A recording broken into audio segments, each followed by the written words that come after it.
Good morning, everybody, and welcome to today's webinar. I'm handing over now to Jacob. We're ready to start. Morning, everyone. Thank you for joining us today. I appreciate it's quite busy at the moment. I think if the first 2 weeks of this year are anything to go by, it sounds like 2020 and 2021 kind of had a drunken bet over Christmas and decided to see who could do the most mental things. So we appreciate you kind of taking time out today to hear a bit more about the Children's Codes and to kind of engage in the Q&A. And so to kick off with introductions and a bit of the agenda and ground rules as well, my name is Jacob Orvik-Stott. I'm a Principal Policy Advisor here in the Domestic Regulatory Strategy Department of the ICO, and I'm a part of the team that's been leading a lot of the work relating to the Children's Code and the transition period, which I'll get onto in a minute. Just a few things to say up front. We will be recording this webinar. We won't see anyone's faces, and we're going to ask all attendees, because there's quite a lot of you, to keep on mute, so there shouldn't be kind of any issues there, but just to note, we will be recording it. Because there's lots of attendees, what we are asking everyone to do is to put any questions that they may have in the chat channel. I'm joined today by my colleague Joe Pedder, who's the head of regulatory strategy here and also involved in the Children's Code team, and Joe will try and sort of answer them during the presentation where possible, and then we'll get to any ones that haven't really been answered during the discussion, which we've left plenty of time for at the end. The only other thing to add on that front is that you are able to kind of upvote and +1 questions. So if you see questions that already kind of reflect yours, then try and kind of upvote them rather than add your own into the mix, so that we can prioritise them and try and answer them first during the discussion. So we'll also try and respond to any questions that we don't have time to get to after the webinar, either via email or more broadly through our FAQ page on the Children's Code website, which I'll talk about later. So agenda-wise, it's going to be quite fast, possibly quite a lot to take in, so please don't worry too much. We'll try and answer any questions, as we said, at the end. I'm going to kick off with an overview of what the Children's Code is, who it applies to, where we're at with it, things like that. Then I'm going to move into the 15 standards that, taken all together, make up the Children's Code. And then I'm going to reflect on a few things and actions that people falling under the scope of the code can think about now as a first step. And then after the discussion, we'll wrap up with highlighting some further resources and packages of support that we're going to be developing and have developed throughout the code transition period. So to kick off with what the Children's Code actually is, we're using the term Children's Code because it's more accessible and a bit less of a mouthful than its formal title, the Age Appropriate Design Code. The Children's Code is a code of practice, as I've already said, that sets out 15 standards of age-appropriate design for online services which process children's personal data. It's not a new law or a law per se. Its role is to kind of articulate what the principles enshrined in the UK's data protection laws mean in practice for services that use children's data. The code itself is grounded in the UN Convention of the Rights of the Child.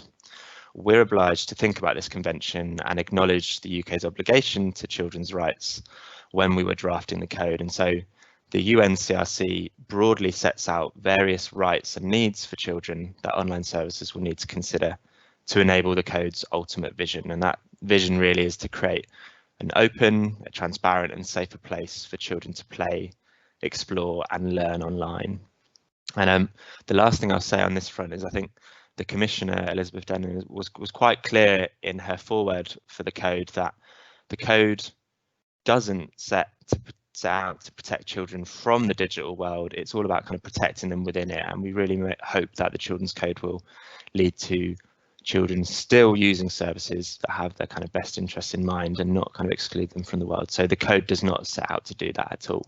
It's about creating a sort of open, transparent and safer place for children online, as I've said.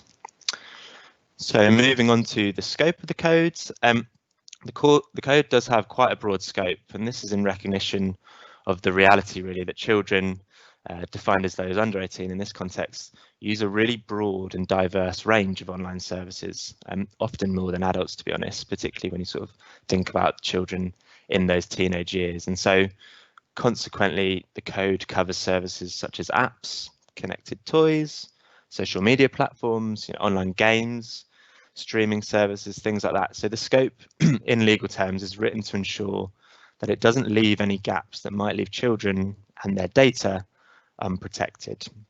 And so the formal definition of the code scope is that it applies to relevant information society services which are likely to be accessed by children, and that's those under age 18 in the UK.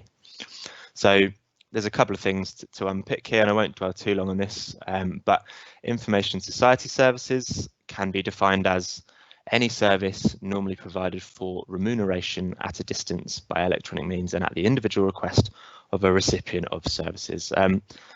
I appreciate that might not mean much in layman's terms, so to break it down in a more simple way, that's essentially any service that relies upon the internet to provide either part or all of its service, and is typically provided on a for-profit basis. And that profit doesn't necessarily have to come from direct payments by a child or their parents. It could come from monetizing a child's data as well. So, for example, through targeted advertising.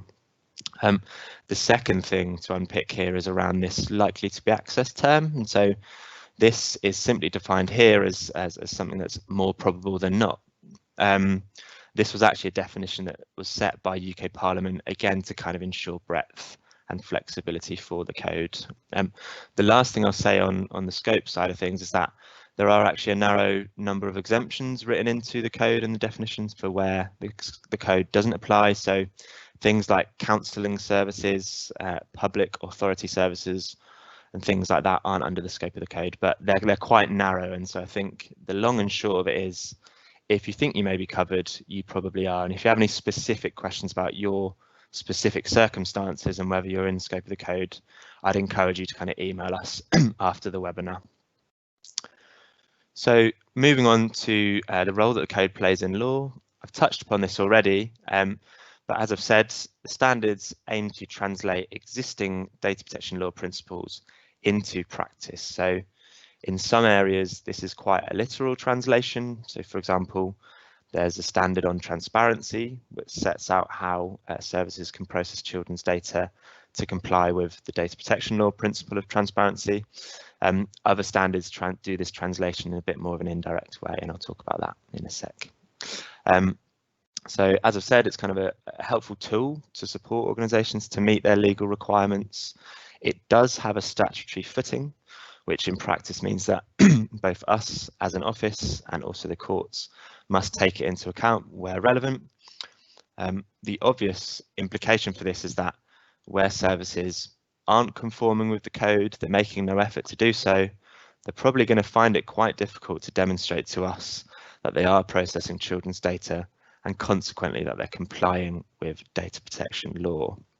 And so, as with wider DP law, we do have a kind of range of both carrots and sticks to encourage people to conform with the code. And the sticks include, at the most dramatic end of the spectrum, a kind of fine that represents 4% of global turnover.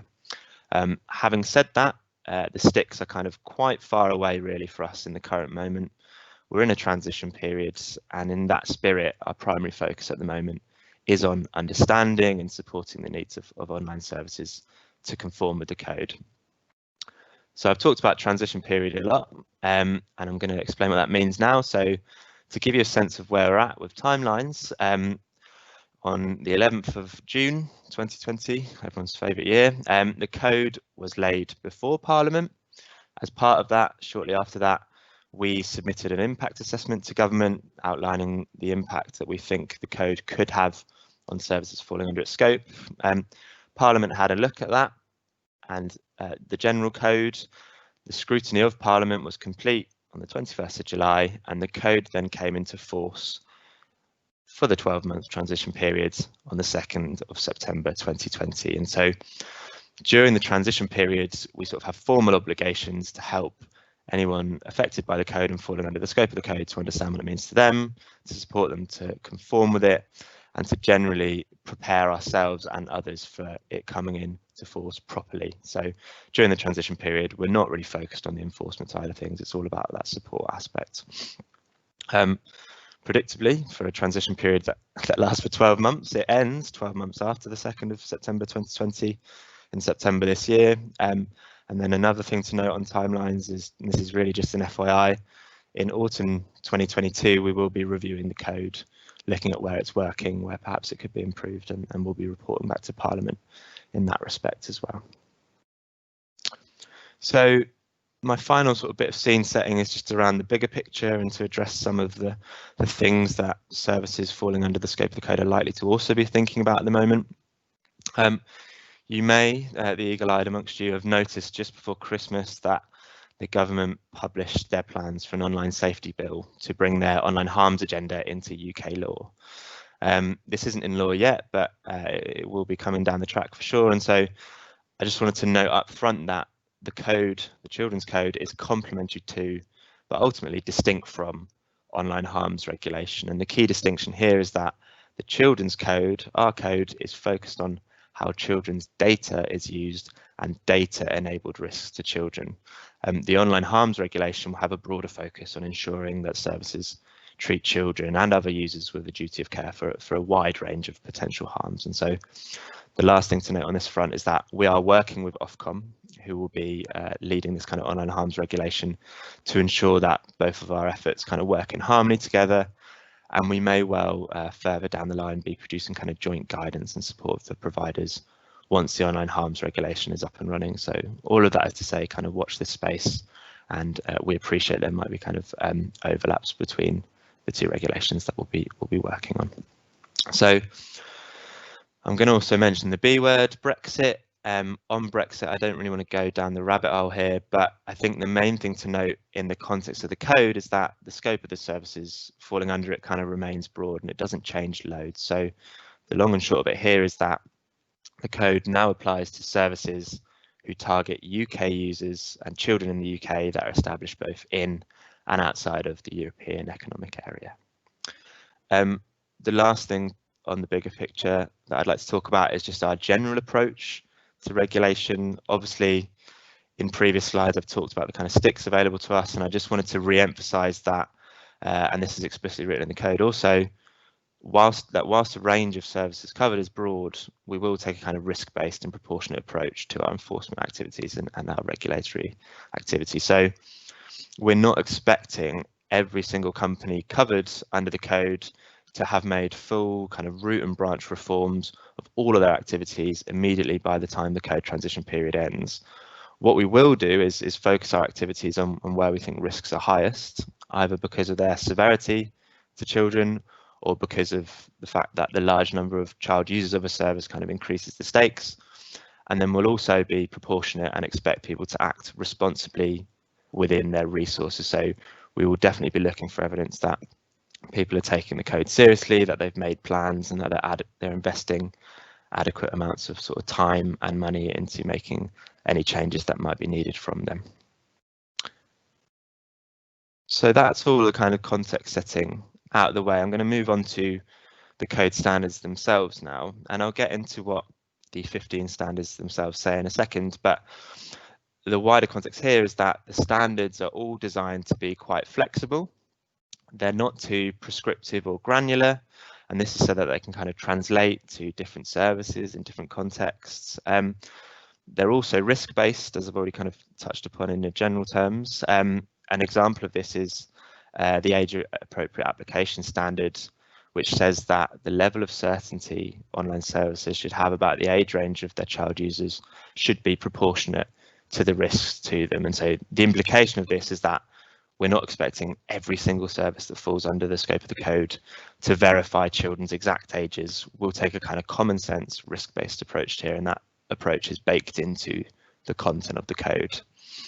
The standards themselves are kind of interlinked, they mutually support each other. So the information and principles in one kind of clarify definitions and principles in others. So to give you another example here, the transparency standard talks about how to communicate accessibly with children across different age groups, which will then influence how services develop their policies and community standards, for example, which is the focus of another standard.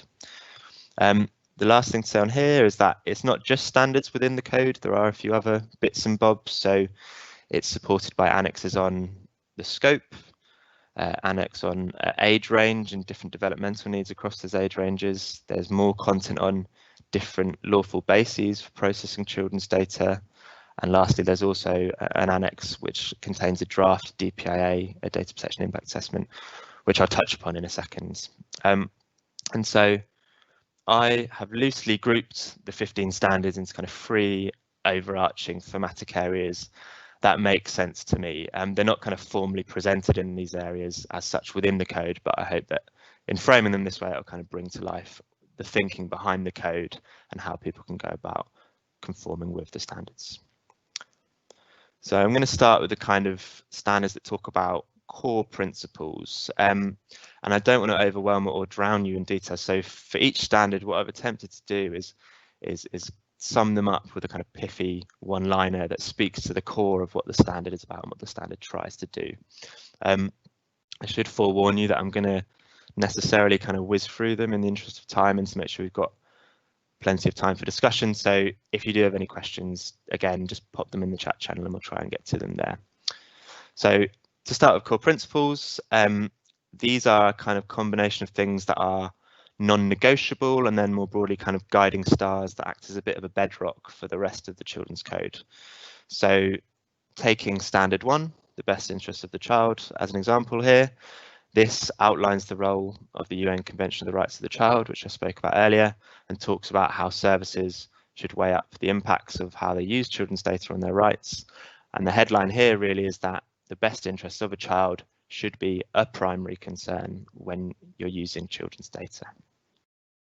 Standard 2, data protection impact assessments. A data protection impact assessment is a real cornerstone of data protection law and data protection compliance.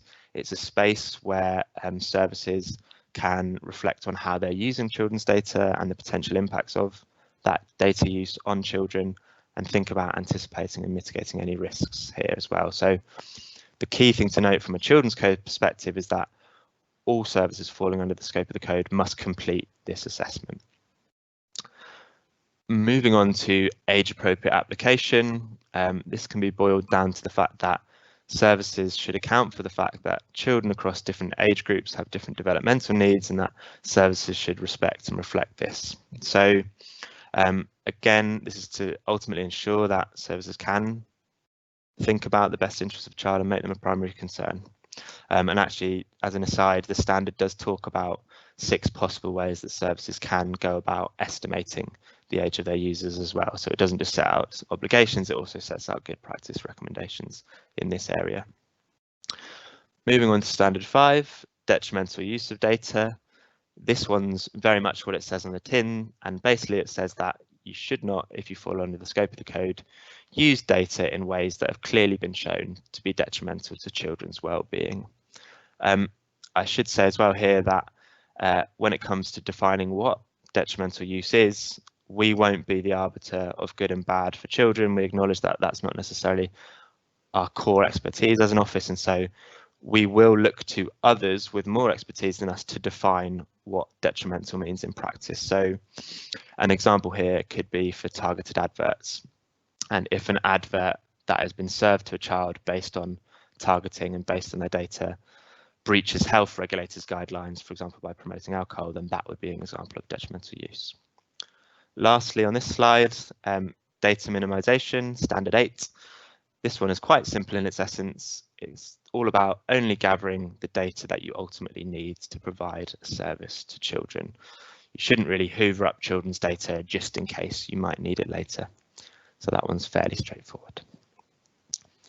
Moving on to 5 standards that talk about service design, transparency. Standard 4, which is one I've already touched upon a couple of times, is all about making sure that privacy information and the way this information is communicated is clear, prominent and accessible to children across different age groups. The standard does also talk about other things that help you to communicate with children, such as providing bite-sized explanations at the point that data is used, and it also talks about ways for children and adults to seek more or less detail and complexity and information about how their data is used, should they want it as well. Standard 10 concerns geolocation. So geolocation is where you track a child and other users' physical location, usually using their kind of device as a proxy. The core thing to note here on the geolocation standard is that it must be switched off by default unless that location tracking is a core part of providing your service. Also, you should let children know when geolocation is in use and switch it off again when it isn't being used and it isn't needed. Parental controls, standard 11. I should say up front that this is possibly one where there is a risk of misinterpretation if you just think about what parental controls might immediately trigger in your mind. At first sight, you might think it's about ensuring parents have control and to support children, which is important, but kind of is a little bit out of the scope of the code.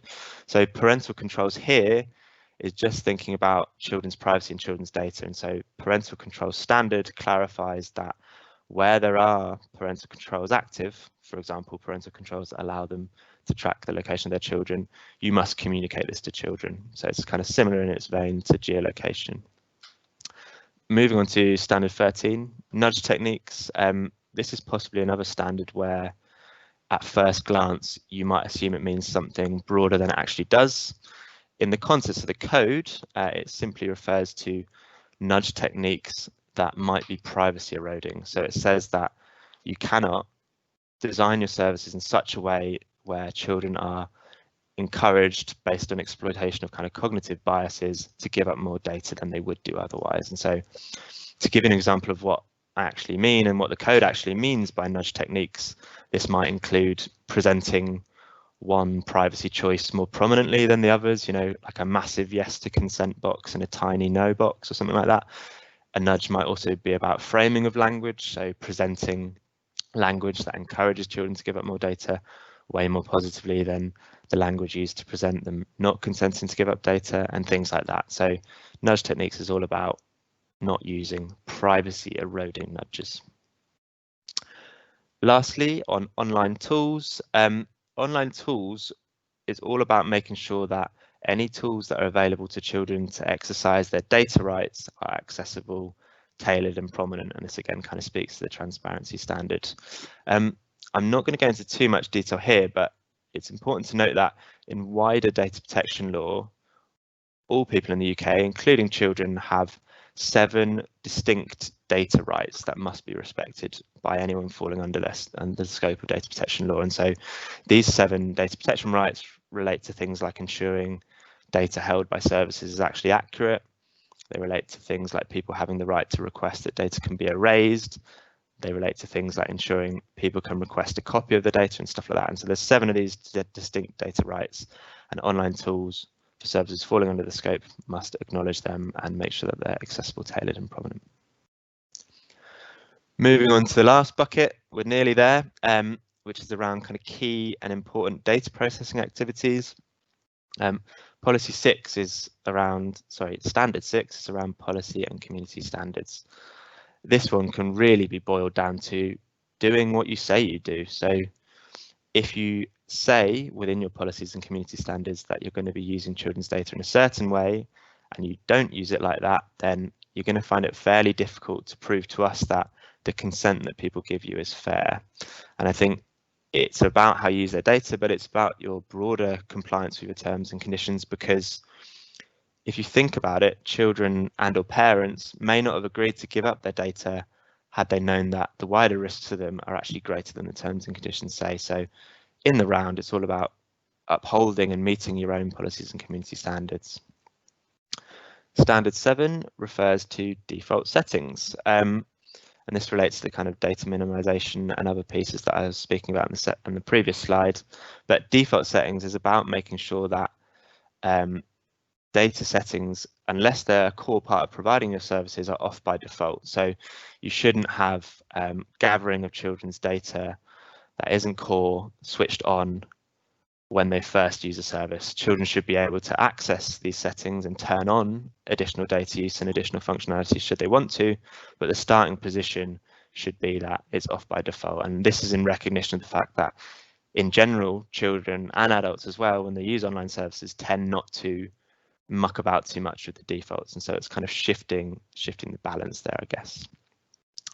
Standard 9 is about data sharing, and data sharing here refers to both how a service shares data within the company and with external organizations. The main takeaway here is that you shouldn't really share data without a compelling reason to do so, and that compelling reason could be in the best interest of the child, or the compelling reason could be in the interest of the service, but you'd have to be able to prove that it was fairly necessary for you and make a compelling case to do so. Standard 12, our penultimate one, is about profiling. So profiling is actually one of the more detailed standards in the code, and it does explain what profiling is, and I'll say a bit more about that here. So essentially, profiling, for those not already aware, are where personal data is used to automatically make judgments or inferences or predictions about a person, including children. And so this can often be used in things like targeted advertising, but it's also common elsewhere. The key takeaway from this standard is that it's only really appropriate to profile children where there is appropriate safeguards, which are defined within the standards, and where non-essential profiling, i.e. profiling that isn't needed to form a core part of the service, is off by default, which again speaks to standard 7 default settings. Last standard of the 15 in this whistle stop tour is about connected toys and devices. So this was an area we felt required an explicit standard, was because the scope for collecting and processing personal data via connected toy functions such as cameras and microphones was considerable, and because connected devices are often used by kind of multiple people across different ages and by very young children, sometimes without adult supervision, the risks were higher. And so we gave it its own standards, and the key takeaway here is that if you are providing a connected toy and device, you need to think about who is responsible for how data is used across different bits of the kind of connected device network, and also avoid passive data collection. So you can't leave cameras and microphones switched on, hoovering up data where it isn't a core part of the service. So that's the core of the code. Those are the 15 standards. I appreciate that was a bit of a rush, and we're going to discuss them in a minute, but I'd like to wrap up with some simple steps to think about taking now for services that fall under the scope of the code. I should stress that not everyone will have to do all of these steps in these orders. This is just a recommendation for us. We're keen that services falling under the scope of the code kind of take personal responsibility for conforming, and that they do so in a way that makes sense to them. But these are 3 steps that we think make sense to think about as a priority, because they kind of lay the foundations for making more deep-rooted changes to conform with other aspects of the code that might be needed. So to kick off with, first potential step, this is around ultimately just assessing whether you fall under the scope of the code and whether your service is likely to be accessed by a child. As I've said earlier, Parliament sought to use the wording likely to be accessed by rather than narrow terms to ensure that the code didn't exclude services where there might be risks. And the upshot of this broad definition is that controllers now have responsibility for thinking about this and demonstrating that they are or aren't likely to be accessed by children if they believe they're out of scope. So if a service believes they're out of scope, the onus is on them to evidence why that is. In terms of creating this evidence, there are a wide range of tools available to services to do so. So you could think about things like user testing and surveys of current users of a service. You could look to commission focus groups with children to think about whether the nature of the content of a service is likely to appeal to children. People can also think about, particularly where there isn't resources to conduct their own research, looking to wider academic and grey literature around similar services and whether they're accessed by children or likely to appeal to children, things like that. So there's sort of a broad range of ways that people can approach this question, but it's a question that they will need to be answering. Second step to consider taking now is getting started on the data protection impact assessment, the DPIA. As I've already mentioned, it's a really important cornerstone of data protection law. all organisations, falling under the scope of the code will need to complete one. So it makes logical sense to get cracking on that now if people do fall under the scope of the code.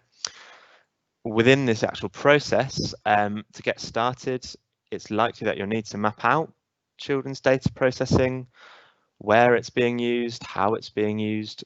If possible, consider what age ranges of children's data is being used and things like that, because that is the fundamental aspect of the DPIA. Related to that, you'll also need to map out the associated user journeys for this data processing map. So the user journey for children is important because it speaks to points around and code standards around transparency, policies and community standards, nudge techniques and online tools that I discussed in the service design slide earlier. So to give an example of this, you won't just need to think about what you're doing with data when you get given consent by a child to use it. You'll need to consider how that consent process is actually managed and designed in terms of how the child experiences it as well. So you need the data processing map, and you also need to think about the associated user journeys. And then finally, you can begin to think about, once you've done this mapping, identifying the risks associated with children's data use with a view to mitigating any significant ones. I should flag here as well that we are developing guidance in this area. We've actually developed a children's code harms framework, which I'll get onto a bit later in the webinar, to help services think about risks in the context of the code. And lastly as well, on this front, I'll also mention that we are currently in the process of producing wider DPIA guidance in the context of the code, and that's going to be kind of coming down the track over the next few months. And again, I'll talk about that in a few slides' time. So the third and final potential step for organisations falling under the scope of the code to take now is around developing a transformation plan. So as I've kind of alluded to in previous slides, we don't expect the impossible from services once the transition period ends, and where there is a service change that simply cannot be made in the timescales, either due to insurmountable resource requirements or because of the nature of engineering roadmaps, etc., we will at least expect services to demonstrate they are taking the code seriously. And this includes a clearly thought out transformation plan for how they will reach code conformance.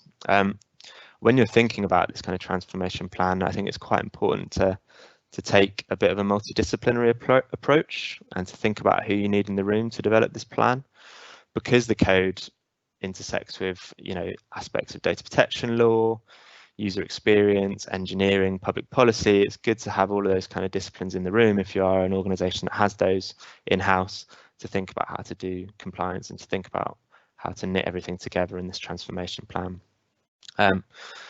When you're making this plan, you should also think about privacy by design principles and how to inbuild privacy into your services upstream, rather than kind of using sticking plasters and stuff, which probably isn't as sustainable in the long run.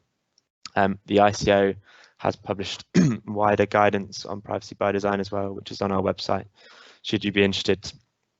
And then lastly, on the transformation plan point, you could also think about how you'll engage parents and children and kind of bring them along with you on the journey, both in terms of how you might communicate any changes in their experience that is required, but also in terms of how you might champion the good work that you are doing to use children's data responsibly, which should, we hope, kind of build mutual trust and respect between services and parents and children and stuff. So a transformation plan is good from a conformance perspective, but it's also good to think about the positive changes that hopefully the children's code will enable, and think about how you can champion that and all of that jazz. So that is a very brief whistle-stop tour of the code. We're going to move into a bit of discussion now. My colleague Joe, I believe, is manning the Q&A, and I actually can't see the Q&A because I'm presenting my slides, so we'll be managing that in a bit. But before we get into that side of things, I know a number of you submitted questions beforehand as part of the registration process, and there were kind of two clear themes that stood out to us. So the first one is around EdTech, educational technology, and whether that falls under the scope of the code and things like that. It's an area that we're thinking about at the moment. we are actively looking into EdTech, and we've recently had a secondee, Simon Ragunanan, join us to specifically focus on developing guidance and engagement activity for EdTech sector. So if you're interested, please do drop us an email. I'll give you the details at the end of the presentation if you'd like to be kept in the loop, and we'll be able to tell people a bit more there. I think just to say a general word about EdTech, the code does explicitly say the following. It says that it covers not-for-profit apps, games and educational sites, as long as those services can be considered as economic activity in a more general sense. For example, they are types of services which are typically provided on a commercial basis. That was a direct quote from the code. So the long and short of it is EdTech could well be in scope, but it kind of depends on the circumstances. So that's EdTech. The second broad theme that I think we had come throughout the kind of questions raised was around the international dimension and whether the code will form the basis for formal international collaboration with other regulators, or at least kind of set a precedent. I think here again we can answer in general terms in that we hope it sets a standard, and also I think what's interesting to note is that people such as the Federal Trade Commission, the FTC in the US, and the Irish Data Protection Commissioner have recently begun significant work looking into children's data. So the FTC are launching an investigation into online services with a particular focus on children's data, and the Irish DPC have published recent guidance. So we hoped it would set a standard. It appears that other regulators around the world are looking at these things, but there isn't a kind of formal, explicit relationship yet between us and regulators in terms of them adopting a very similar code in legal terms. So again, that's a bit of a watch this space. So those are the two main areas that came out in the preliminary questions, but Jo, I'll hand over to you to kind of manage the Q&A. Thanks, Jacob. Yeah, we've got loads of questions, so thanks everybody. I've managed to answer some. I think we will inevitably have to take some of them away, and I think as Jacob's just explained, I think on the EdTech side there's quite a lot in the chat there as well, and I think it's probably best if we do that separately, and we'll definitely use the questions that have been posed to sort of inform what we develop. As a starter, we've got a question around why is the definition of under 18s used when you've got sort of 13 and 12 referenced, in 13 in the GDPR and 12 in Scotland. So I don't know if you want to say a bit about that, Jacob, and I can chip in as necessary. Yeah, so obviously the GDPR definition of a child has a degree of flex in it, and so all of the nations that fall under the scope of the GDPR across Europe had a degree of freedom to choose what age they deemed that child consent would be at. And so in the UK that age was 13. In other European countries they decided to set the bar a bit higher. That was deliberately a kind of quite narrow legal definition of what a child is, but in drafting the children's code we had freedom to take a broader approach. And I think during the consultation for the code, what we found was that yes, people might be able to give consent at 13, but there's still particular developmental needs that people from the age of 13 to 18 have, and there's still particular risks that are posed to people in that age group by the online world as well. So it felt like it would have been a bit of a missed opportunity to protect those children had we gone for a much narrower age band as well. Yeah, I think that's right. And I'd only add to that I think the UNCRC convention that you've referenced is relevant to that as well, which recognises that right up to sort of 17. So there's also been a question, or a number of questions around risk, which I thought you might want to kind of come on to, and particularly whether or not we're able to say any more about what would constitute a high risk service. Yeah, sure. So this is actually teeing me up quite nicely, because this is something I've personally been thinking about quite a lot in recent weeks. So to give you a bit of background, earlier in the code transition period, we had a series of introductory webinars similar to this one, really, with a number of services falling under the scope of the code. And one of the clear messages that we heard was that people really need support to understand what risks to children and data enabled risks to children mean in the context of the code. And so we went away, we hosted a workshop in partnership with Five Rights Foundation in November around identifying and articulating what risks to children mean in the context of the code. And there is a recording of that available on our website, which we'll link to in a second. And then following on from that workshop, what we're now doing is thinking about areas where there are particularly high risks to children in the context of the codes, and there's a number of ways you can look at that. So existing data protection law does actually have provisions within it that require the ICO to specify particular activities that pose high risk to data subjects in general, so children and adults, and that talks about things such as profiling and biometric data, and that's available on our website. So we're kind of taking that as a starting point, but we're also looking at academic research around what impacts might be happening to children specifically, and so that thinking that we're doing at the moment is all geared towards identifying specific high risk areas that we'd like online services falling under the scope of the code to think about. And so I believe that over the next few months we're going to be picking out a few of these areas where we think there are particularly potential high risks of harms, and we're going to be kind of forming communities of practice around how to mitigate these risks, and we're going to be thinking about potentially developing further guidance for people there as well. So what I would say in summary is kind of something that we're thinking about. Watch this space, because in the coming months there'll be a lot more guidance available hopefully for people. And then lastly, if there is particular areas where you think you'd value support in mitigating risks, then do drop us an email. Great. Thank you. We've got a question here about, do privacy notices need to include anything regarding the code? Yes, is the short answer for sure. You could kind of look at that question from two angles, I guess. The first is that the code has obvious implications for how privacy notices are developed and written and presented, and so I would encourage people to look at Standard 4 transparency and Standard 6 policies and community standards there.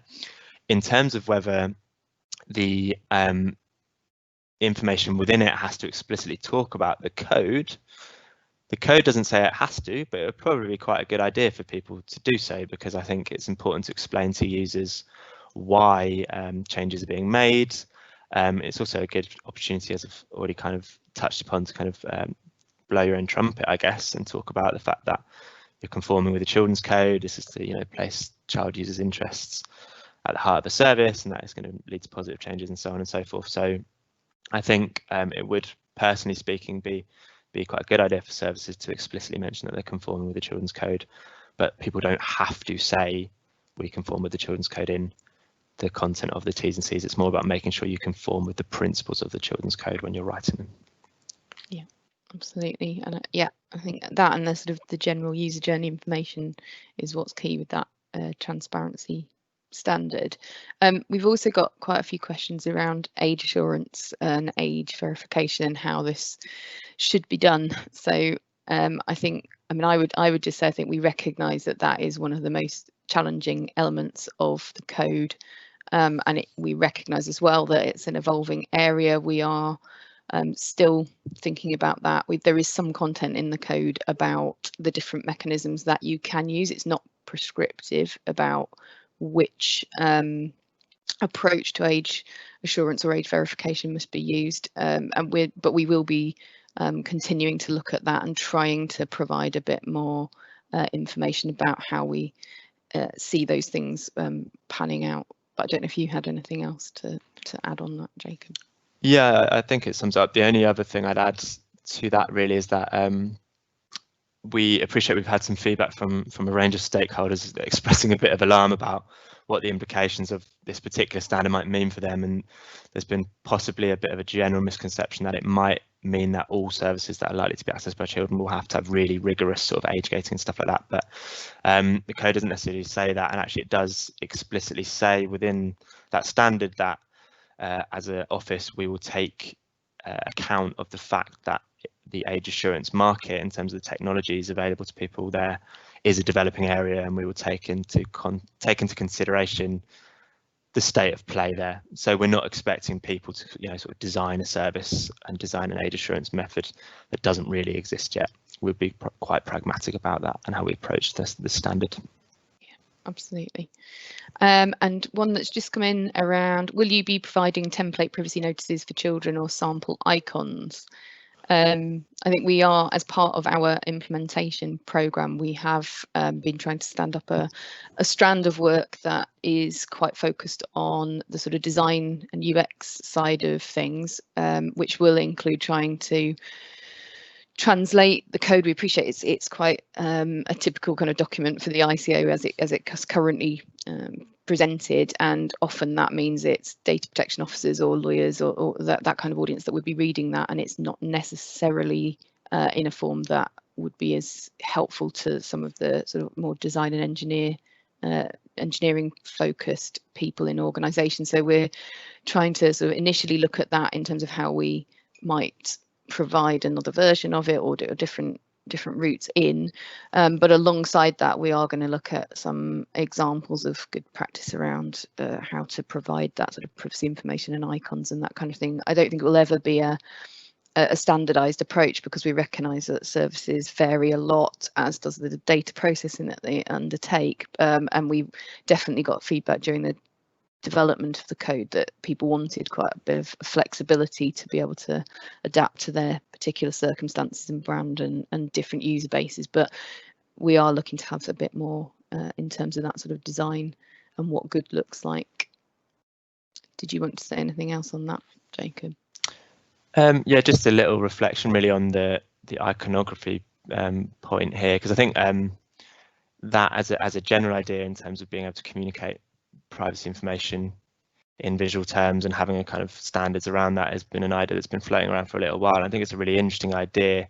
It obviously creates complexity, because if you have too many of these icons, then it doesn't actually end up meaning many things for users anyway, and so you need a degree of uniformity. But in needing that degree of uniformity, there's a challenge around making the icons flexible enough that they are applicable across a broad range of servers and stuff like that. And so it's quite a knotty problem and quite a challenge. And I think as an office, we wouldn't necessarily be best placed to take forward a piece of work to develop exactly what those icons look like and mean. But I know there's been general conversations, particularly within sort of trade bodies and things like that, about doing similar and within standards bodies. So if you are quite seriously into this idea and thinking about ways to do that, then a good route for you to go might be through those pre-existing standards bodies and trade bodies as well. In addition to us, we're happy to sort of play a connecting function and introduce people to relevant contacts.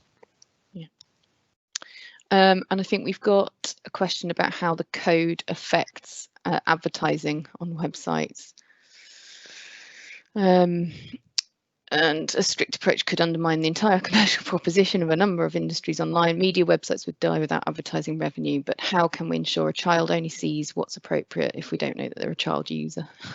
So I think that picks up a little bit on the age assurance point, but we might also want to just cover sort of some of the profiling and areas. Yeah, I mean, I think the question of advertising and sort of its role in the digital ecosystem is a bit of $1 million question, or arguably $1 billion question. And I think it's an area in terms of ad tech that we're considering across the wider office. So just to give you a bit of context, we published a report, I think in 2019, sort of reviewing the state of the ad tech ecosystem, and ad tech is an ongoing priority for us at the moment, but we're still sort of thinking about its implications in general as a wider office. So the Children's Code won't necessarily sort of jump the gun on that wider thinking, and so we'll take a lot of a steer on our approach to ad tech within the Children's Code from that wider thinking. So that's the kind of first contextual bit to note. I think in terms of the immediate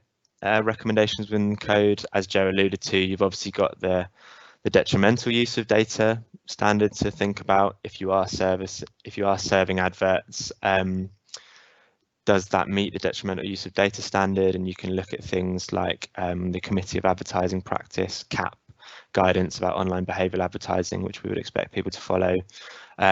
You've also got things such as the IPSO Editor's Code of Practice that standard talks about, which kind of includes provisions for how you might target news information, things like that. So there are specific other standards relating to advertising that you can lean on and that we would consider throughout the enforcement of that standard 5, detrimental use of data. And then I don't want to dwell too long on this point, but there's also obviously standard 12 profiling, which does talk about how you might use non-essential cookies when you're doing targeted advertising and things like that. And it also talks about differentiating between different types of profiling for different purposes. So if you are using profiling for advertising, it's important you don't sort of wrap that up in one big consent question for do you consent to profiling. It would have to be around do you consent to profiling for the purposes of advertisement and stuff like that. So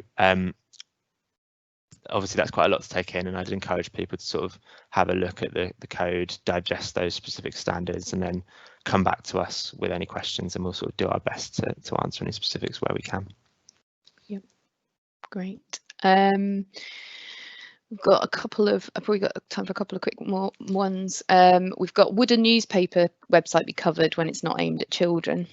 So I think, well, I'll let you start on that one, but Jacob. But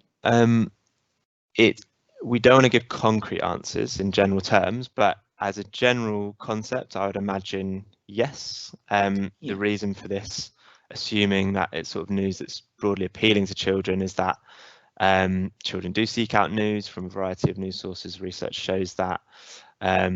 What I would say as well about the news website and falling in scope is that the code does say as well that it's important to acknowledge the role that news does play in children's development, and so there's a particular sort of angle there when news services that fall under the scope of code are considering about how they meet the best interests of a child. So the code itself does actually say explicitly, if you're using children's data to personalize news, that may well support you know, giving them access to a plurality of ideas and other rights in that space. And so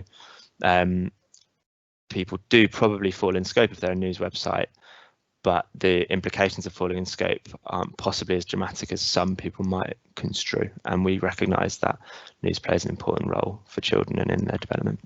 Yeah, I'd agree with everything you said there. And I think the only other thing to add to that would just be that we've got some additional sort of FAQs that are specifically around the media on our Children's Hub, which I think, in fact, I think we might need to move on to that now, Jacob, in terms of the additional resources, just because I'm conscious of time. But sure. I know we haven't managed to respond to all the questions, but as I said before, we can certainly pick those up and look at what else we can make available following this session. Great, definitely. Thanks, Joe. So to conclude, I just wanted to finish by highlighting the resources that we've already developed and are developing throughout the transition period. So up front, it's probably good to look at, if you're someone that's still getting to grips with general data protection law, our general data protection guidance for organisations. There's a link there. In terms of the Children's Code, we have set up a specific website called the Children's Code Hub, which again can be accessed on the link here, and we're happy to share slides with attendees after this as well, so don't worry about sort of manically jotting down all of this. So everything that's related to the Children's Code will live there. As I've already kind of touched upon, we have what we're framing as a beta version of a Children's Code harm framework. This essentially sets out a different array of possible risks and harms to children that online services falling under the scope of the code might need to consider, and it points to relevant guidance within the code and relevant guidance within the UN Convention of the Rights of the Child for each of those particular harms and risks. On top of that as well, as I've already kind of briefly mentioned, we're developing accompanying guidance that will help people to do that risk assessment process in the round as well when they come to it. Also, as I've already said, we're developing Children's Code DPIA guidance. This will include guidance on how to actually do the DPIA, things to think about in terms of the process and things to think about in terms of the questions people need to be asking themselves. But alongside that, there'll also hopefully be some kind of sample DPIAs that can bring to life what a finished data protection impact assessment might look like in practice. And we're going to have a kind of couple of hypothetical services hopefully done there, just to make sure that the content hopefully is relevant to as many people as possible.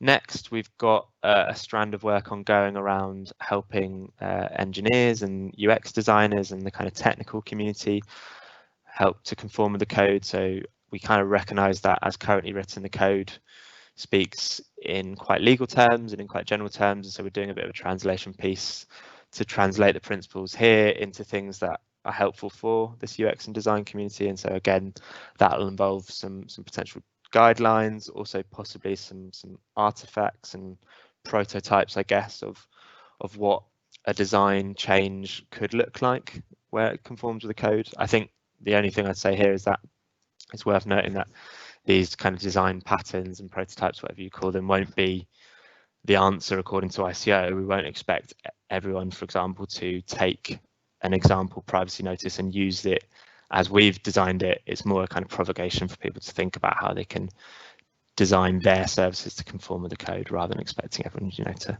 implement ubiquitous standards that we developed.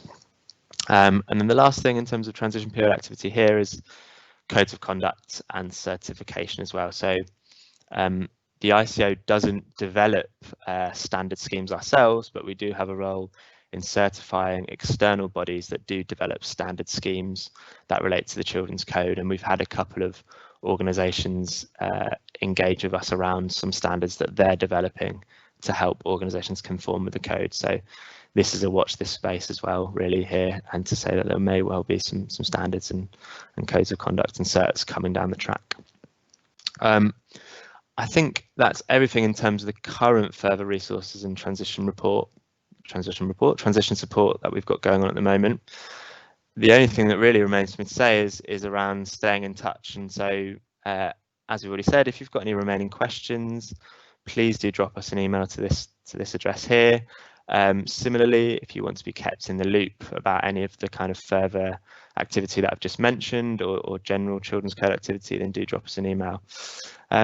So I think that's it. Thank you again to everyone that's dialed in. Thank you for your attention. Thank you for engaging in the Q&A as well. There's some really interesting questions there, and I hope to speak to you all soon. Thanks, Jacob. Thanks very much, Jacob, and thanks everybody for tuning in.